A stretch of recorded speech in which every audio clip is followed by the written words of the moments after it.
ಬ್ರಾಹ್ಮಣನೊಬ್ಬನ ಹೆಂಡತಿ, ಬ್ರಾಹ್ಮಣ ಮಗನ ತಾಯಿ. ನಿನ್ನ ನಾಲಿಗೆ ಇಂತಹ ಮಾತನ್ನು ನಾನು ನಿರೀಕ್ಷೆ ಮಾಡಿರಲಿಲ್ಲ. ಅಂದರೆ ಯಾಕಂದರೆ ಇಂದು ಸಂಪಾದನೆ ಮಾಡಿದ ನಮಗೆ ಧಾರಾಳ ಸಾಕು. ನಾಳೆಯ ದಿವಸಕ್ಕೆ ನಾವು ಉಳಿಸಿದೆವು ಅಂತಾದರೆ ಅದು ಉಚ್ಚಿಷ್ಟ ಆಗುತ್ತದೆ, ಎಂಜಲಾಗುತ್ತದೆ. ಎಂಜಲನ್ನು ಬ್ರಾಹ್ಮಣರು ಸ್ವೀಕರಿಸುವ ಹಾಗಿಲ್ಲ, ಸ್ವೀಕರಿಸಬಾರ್ದು. ನಿಮಗೂ ಕೂಡ ನೀವು ಒಂದು ವಿಷಯ ಆಲೋಚನೆ ಮಾಡುವುದು, ಈ ಶರೀರ ಎನ್ನುವಂಥ ಈಶ್ವರ ಬಗ್ಗೆ ದರ್ಶನ ಹೇಳ್ತೇವೆ, ನಾನು ನನ್ನದು ಎಂಬುದಾಗಿ ಎಲ್ಲಿರ್ತದೆ. ಈ ಮಣ್ಣನ್ನು ಬಿಟ್ಟು ಹೋಗುವಂತಹ ವೇಳೆಯಲ್ಲಿ ಯಾರೂ ಇಲ್ಲ. ಯಾರೋ ತಿಳಿದವರೊಂದು ಮಾತನ್ನು ಹೇಳಿದಾರಲ್ಲ, ಹೆಂಡತಿ ಬರುವುದಿಲ್ಲ, ಮಕ್ಕಳು ಬರುವುದಿಲ್ಲ, ವಸ್ತುಗಳು ಒಡವೆ ವಸ್ತುಗಳು ಬರುವುದಿಲ್ಲ. ಯಾಕಂದರೆ ಕೇವಲ ಮಣ್ಣಿನಿಂದ ಮಣ್ಣಿಗೆ ಸಂದೇಹ ಆಗುತ್ತದೆ. ಆದ ಕಾರಣ ನಾವು ನಿತ್ಯವೂ ಭಗವಂತನಲ್ಲಿ ಪ್ರಾರ್ಥಿಸಬೇಕಾಗ್ತದೆ. ಭಗವಂತನಲ್ಲಿ ನಮ್ಮ ಪ್ರಾರ್ಥನೆ ಅನುತ್ಯವು ನಮಗೆ ನೆಮ್ಮದಿಯನ್ನು ಕೊಡುವುದಿಲ್ಲ, ಮಾತ್ರ ನೆಮ್ಮದಿ ದೊರಕಿದೆ. ಇನ್ನೊಂದು ಮಾತು ಹೇಳ್ತೇನೆ, ಯಾವುದೋ ಒಂದು ಕಪ್ಪೆ ಇರ್ತದೆ, ಅದು ಕಲ್ಲಿನ ಒಳಗೆ ಸೇರಿಕೊಂಡಿರ್ತದೆ. ಆ ಕಪ್ಪೆಗೆ ಆಹಾರವನ್ನು ಕೊಟ್ಟವ ಯಾರು? ಭಗವಂತ. ಅದೇ ರೀತಿಯಾದಂಥ ಭಗವಂತ ನಮ್ಮನ್ನು ಪರಿತಾನೆ ಎನ್ನುವಂಥ ವಿಶ್ವಾಸ.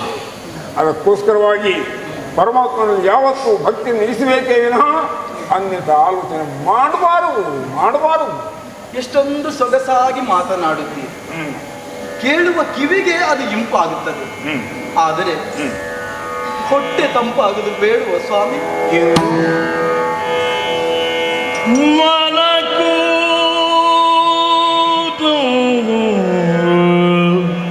ದುಃಖ ಸುಖಕ್ಕೆ ಗುಣದ್ರವ್ಯ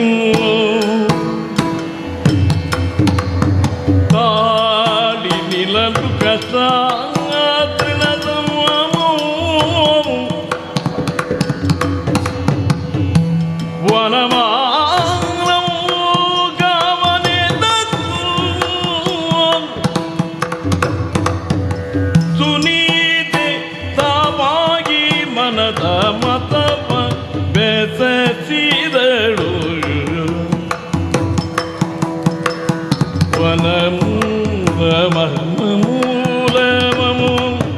ದುಃಖ ಸುಖಕ್ಕೆ ಗುಣಂ ದ್ರತಿಮು ತಾಡಿ ನಿಲ್ಲಲು ಕಷ್ಟ ತೃಣತಮೋ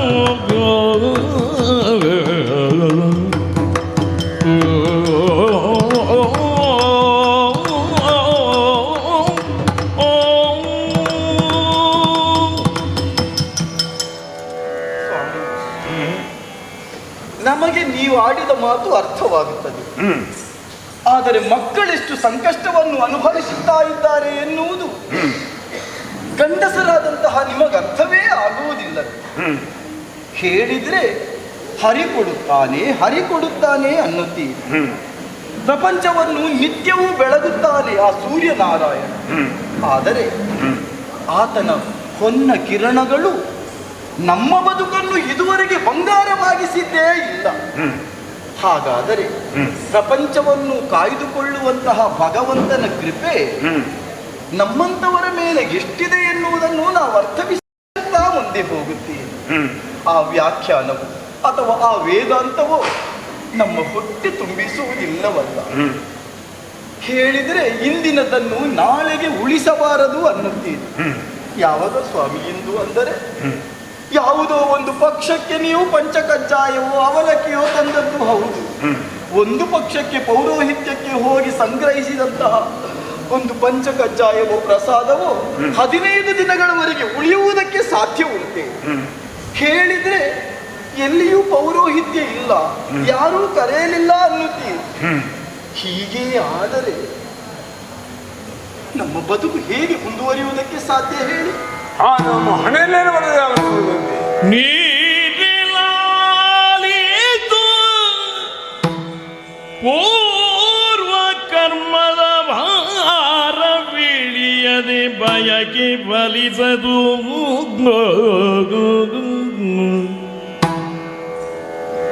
ಮೀರಲಾಗದು ಹೊಂದಿ ಬದುಕುವುದಿದುವೇ ನಿಜ ಧರ್ಮ. ಮೀರಲಾಗದು ಹೊಂದಿ ಬದುಕುವುದಿದುವೆ ನಿಜ ಧರ್ಮ. ಶ್ರೀರಮಣ ಸಖನಾದರ್ ಎನ್ನೊಳು ಚಾರು ಶ್ರೀ ನೆಲೆಗೊಳಿಯದೆ ಬೋದ. ಶ್ರೀರಮಣ ಸಕಲಾದರಿನ್ನೊಳ್ ಚಾರು ಶ್ರೀ ನೆಲೆಗೊಳದೆ ಬೋದಡೋ. ದೂರದಿ ಚಿನ್ಮಯನ ವಿಧಿ ಲಿಖಿತಕ್ಕೆ ಹೊಣೆಯಾರು.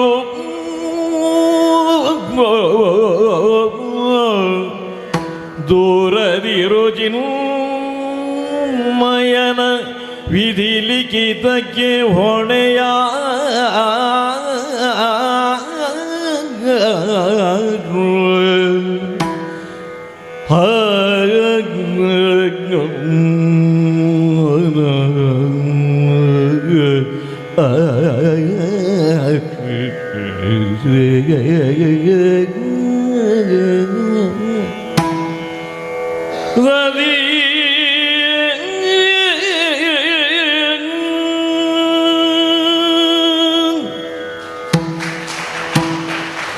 ನಮ್ಮ ಗುರುಗಳಾಗಿರುವಂತಹ ಸಾಂದೀಪನಿಯವರು ಹೇಳಿದಂತಹ ಒಂದು ಮಾತು ನನಗೆ ಬರ್ತಾ ಇದೆ. ಯಾವನೊಬ್ಬ ವೈಶ್ಯನಿದ್ದನಂತೆ ಪ್ರಪಂಚದಲ್ಲಿ ಅತ್ಯಧಿಕ ಶ್ರೀಮಂತನಾಗಬೇಕೆನ್ನುವಂತಹ ಬಯಕೆ ಅವನಿಗೆ ಹುಟ್ಟಿತ್ತು. ಶ್ರೀಮಂತನಾಗಬೇಕು ಅಂತ ಏನು ಮಾಡಬೇಕು? ಲಕ್ಷ್ಮೀದೇವಿಯ ಕಟಾಕ್ಷ ಬೇಕು. ಲಕ್ಷ್ಮೀದೇವಿಯ ಕಟಾಕ್ಷ ದೊರಕಬೇಕು ಅಂತ ಏನಾಗಬೇಕು? ಲಕ್ಷ್ಮೀದೇವಿಯ ಕುರಿತು ಪೂಜೆ ಪುನಸ್ಕಾರಾದಿಗಳನ್ನು ಮಾಡಬೇಕು. ಮಾಡಿದ ಲಕ್ಷ್ಮೀದೇವಿಯನ್ನು ಪೂಜೆ ಮಾಡಿದ. ಯಾಕಂದ್ರೆ ಮತ್ತು ಸಿಗ್ತದಲ್ಲ ಪುನೀತಿ. ಯಾರು ದಾನ ಧರ್ಮಾದಿಗಳನ್ನು ಮಾಡಿದರೆ ಲಕ್ಷ್ಮೀದೇವಿಯ ಕಟಾಕ್ಷಕ್ಕೆ ಗೊತ್ತಾಗುವುದಕ್ಕೆ ಸಾಧ್ಯತೆ ಇದೆ. ದಾನ ಧರ್ಮಾದಿಗಳನ್ನು ಮಾಡಿದ ಲಕ್ಷ್ಮೀದೇವಿ ಎಲ್ಲವನ್ನೂ ದಾನ ಮಾಡಿದ. ನಿಜವಾದದಲ್ಲಿ ಸನ್ಯಾಸಿಯಾದ. ಸನ್ಯಾಸಿಯಾಗಿ ಗುಡಿಸಲಿಂದ ಹೊರಗೆ ಹೋಗುವಂತಹ ವೇಳೆಯಲ್ಲಿ ಚೆಂದುಲ್ಲಿ ಚೆಲುವೆ ಬುಳಿಗಳನ್ನು ನೋಡಿಕೊಂಡು ಇದ್ದಾನೆ. ಹೆಣ್ಣು ಗಂಡನೆಂದು ಭೇದ ಇಲ್ಲ. ಯಾಕಂದ್ರೆ ನಿಜವಾದದಲ್ಲಿ ಸನ್ಯಾಸಿವ ಅವಾಗ ತಾಗುತ್ತಾರೆ. ನೀನು ಬರ್ಲಿಕ್ಕೆ ಹೇಳಿದ್ಯಾ? ಯಾಕೆ ನಾನು ಬರ್ಲಿಕ್ಕೆ ಹೇಳಿಲ್ಲ. ನೀನು ಯಾರನ್ನು ಕಾಣಬೇಕೆಂಬುದಾಗಿ ಹಂಬಲಿಸ್ತಾ ಇದ್ದೀಯೋ ಲಕ್ಷ್ಮೀದೇವಿ ತಾನು ಯಾಕೆ ಬರ್ಲಿಕ್ಕೆ ಹೇಳಿದ್ದೇಳು? ಹೋಗಮ್ಮ ತಾಯಿ ಹೋಗು, ನನ್ನ ಬಯಕೆಗಳೆಲ್ಲವೂ ಒತ್ತಿ ಹೋಗಿದೆ. ಈಗ ನೀನು ಬಂದರೆ ನೀನು ಮಾಡಿದ್ದೀರಿ. ಅದಕ್ಕೆ ಲಕ್ಷ್ಮೀದೇವಿ ಹೇಳಿದಂತ ಮಾತು. ಎಲ್ಲಿಯವರೆಗೆ ನಿನ್ನ ಮನಸ್ಸಿನಲ್ಲಿ ಬಯಕೆಗಳಿರ್ತವೆಯೋ ಅಲ್ಲಿಯವರೆಗೂ ನೀನೊಬ್ಬ ದರಿದ್ರನಿಗೆ ಲಕ್ಷ್ಮಿ ಒಲಿಯೋಳಲ್ಲ. ಇಂತಹ ಮಾತು ಅದೇ ರೀತಿ ಅಂತ ಯಾಕಂದ್ರೆ ಹುಟ್ಟುವಾಗಲೇ ಇದೇ ರೀತಿಯಾಗಿ ಜೀವಿಸಬೇಕೆಂಬುದಾಗಿ ಆ ದೇವರನ್ನು ಹಣೆಯಲ್ಲಿ ಬರೆದಿದ್ದಾನಂದು ಅದೇ ರೀತಿಯಾಗಿ ನಾವು ಜೀವಿಸಬೇಕಾಗುತ್ತದೆ. ನೀನು ಆಲೋಚನೆ ಮಾಡಿ ನೋಡು. ನಾನು ಸಾಂದೀಪನದಲ್ಲಿ ವಿದ್ಯಾಭ್ಯಾಸ ಮಾಡುತ್ತಿರುವಂತಹ ವೇಳೆಯಲ್ಲಿ ಕೃಷ್ಣನೇ ನನ್ನ ಸಹಪಾಠಿಯಾಗಿದ್ದ. ಕೃಷ್ಣ ಅಂದರೆ ವಿಷ್ಣು ಎನ್ನುವಂತಹ ವಿಷಯವನ್ನು ಗುರ್ತಷ್ಟೇ ಶ್ರೀಪತಿ. ಯಾಕಂದರೆ ಹುಟ್ಟಿದಂತಹ ಮಕ್ಕಳಿಗೆ ಹೆಸರು ನಿಲ್ಲಿಸುವಂತಹದ್ದು ಪದ್ಧತಿ. ಆದರೆ ಕಾರಾಗೃಹದಲ್ಲಿ ಕಂಡೊಡನೆಯೇ ವಸುದೇವಕ್ಕೆ ಹೇಳ್ತಿರಂತೆ ಕೃಷ್ಣ ಹರೇ ಪಾಹಿಮಾಂ. ಯಾರ ಹೆಸರು ನಿಲ್ಲಿಸಿದ್ವಿ? ಯಾಕಂದ್ರೆ ಅವರು ನಾನಿಂದ ಹೊರಟಂತಹ ಉದ್ಗಾರ. ಎಲ್ಲರನ್ನೂ ಆಕರ್ಷಿಸುವಂತಹ ಸ್ವಭಾವ ಯಾರಲ್ಲಿದೆಯೋ ಅವನೇ ಕೃಷ್ಣ. ಅವನು ಸಹಪಾಠಿ. ಸಾಂದೀಪನನ್ನು ನಾವು ಒಟ್ಟಿಗೆ ವಿದ್ಯಾಭ್ಯಾಸ ಮಾಡ್ತಾ ಇದ್ದೀವಿ. ಅದು ಅಭಿಮಾನಿಸ್ತದಂತಹ ವಿಷಯ. ಆದರೆ ಏನು ಮಾಡೋಣ? ಶ್ರೀಹರಿಯ ಮಡದಿಯಾಗಿರುವಂತಹ ಲಕ್ಷ್ಮಿಯ ಕಟಾಕ್ಷ ನನಗೆ ದೊರಕಲಿಲ್ಲ. ಆದ ಕಾರಣ ದೊರಕಿದ್ದಲ್ಲಿ ನಾವು ತೃಪ್ತಿಯನ್ನು ಇಟ್ಟುಕೊಳ್ಳೋಣ, ಸಮಾಧಾನ ಇಟ್ಟುಕೊಳ್ಳೋಣ. ಸ್ವಾಮಿ, ಏನು ಮಠದಲ್ಲಿ ನಿನಗೆ ಸಹಪಾಠಿಯಾಗಿ ಇದ್ದವನು ಯಾರಂದಿರಿ? ಶ್ರೀಕೃಷ್ಣ. ಕೃಷ್ಣ? ಹೌದು. ಅವನು ಯಾವುದಕ್ಕೆ ಅಧಿಪತಿ? ಏನು? ಲಕ್ಷ್ಮೀದೇವಿ ಅಧಿಪತಿ. ಲಕ್ಷ್ಮೀದೇವಿ ಅಂದರೆ ಸಂಪತ್ತು. ಹೌದು. ಹೌದೇ? ಹೌದೇ? ಬೇಳೆಲೆ ರಮಣ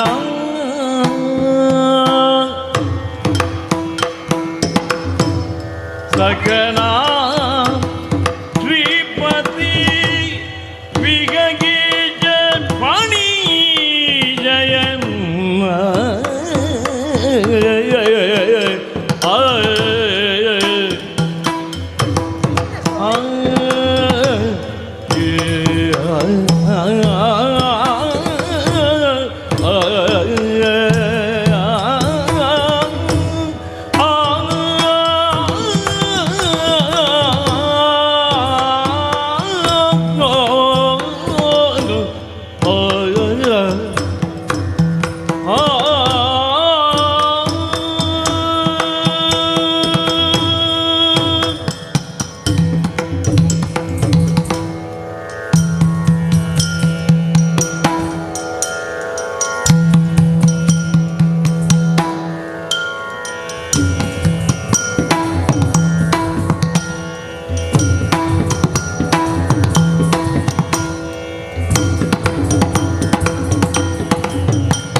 ವಿಹಗೆ ಜಪಣಿ ಜಯನ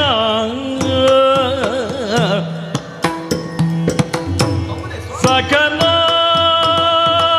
ಶ್ರೀಮತಿ ವಿಹಗೆ ಜಪಣಿ ಜಯನ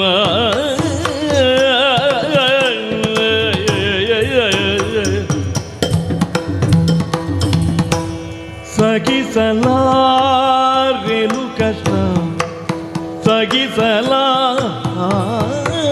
ಕಷ್ಟ ಅಹಿಪತಿ ಎಡೆ ಹೋಗಿ ಸಗಿಸಲಾರೇನು ಕಷ್ಟ ಅಹಿಪತಿ ಎಡೆ ಹೋಗಿ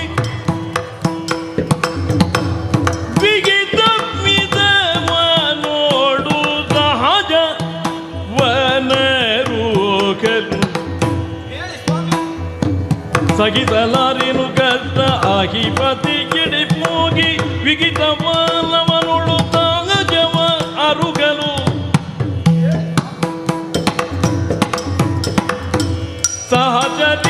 ಸಹಜದಿಯಾಗಿರೆ ರಗಕರಿ ಪನ್ನುತ್ತಿದ್ದ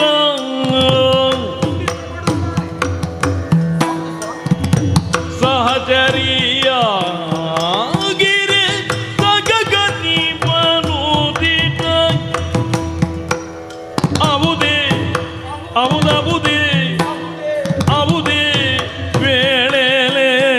ರಮಣ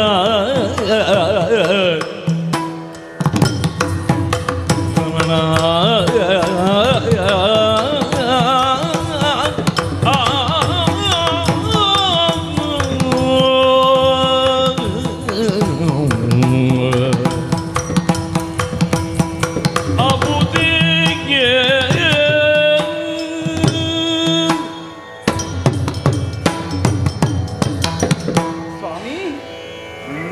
ಹೌದೇ ಅಹುದೇ ನೀವು ಹೇಳಿದ್ದು ಅಹುದೇ ಇದುವರೆಗೆ ಇಂಥ ಮಾತುಗಳನ್ನು ಹೇಳಿದ್ದೀರೋ ಇಲ್ಲವೋ ನಾನರಿಯೆ ಇಂದು ಹೇಳಿದ್ದೀರಿ ಎಂದಾದರೆ ದೂರವಾಯಿತು ಸ್ವಾಮಿ ದೂರವಾಯಿತು ನಮ್ಮ ಸಂಕಷ್ಟಗಳು ದೂರವಾಯಿತು ಇದುವರೆಗೆ ಎಷ್ಟು ಸಹಿಸಿಕೊಳ್ಳುತ್ತಿದ್ದೆ ಮಕ್ಕಳು ಹಸಿವು ಹಸಿವು ಎಂದು ಕೇಳಿದರೆ ಏನಾದರೂ ಒಂದು ನೆಪ ಮಾಡಿ ಅವರನ್ನು ನಾನು ಸಂತೈಸುತ್ತಿದ್ದೆ.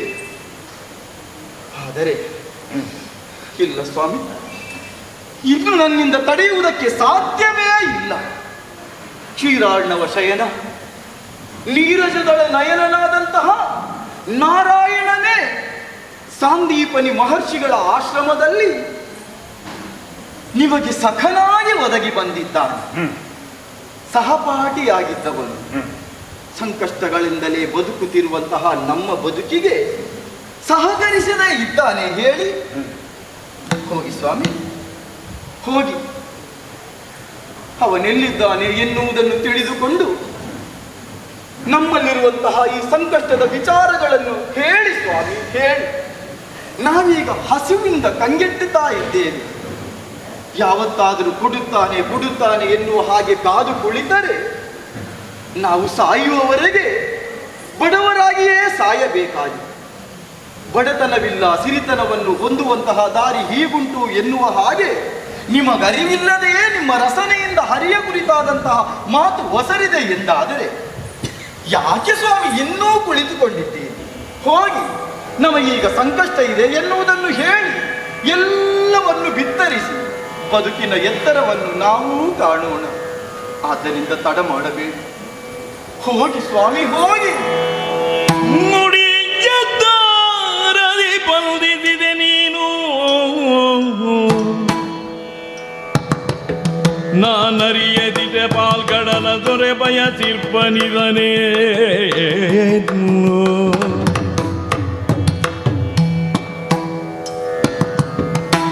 ದ್ವಂದ್ವವಾಡದ ನಿನಗಿದೆ ನಾಯ್ತು, ಯೋಚಿಸಲು ವಿಸ್ಮಯವೆಂದು ನಮ್ಮಯ ಮತವು ಬೇರಾಯ್ತು. ಎಂದು ಬಲವಿನ್ನಿಲ್ಲ ತೆರಳುವೆನು ನೀ ನೀನೇನು ಕೊಡುವೆಯೋ ಎಂದು ಬಲವಿನ್ನಿಲ್ಲ ತೆರಡುವೆನು. ನೀನೇನು ಕೊಡುವೆಯ ನಂದ ಕಂದನಿಗಾನು ಸಲಿಸುವೆನು.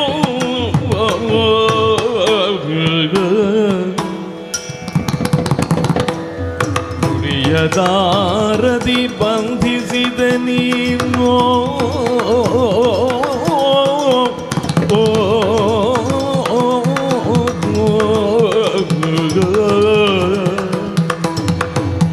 ಸದಿ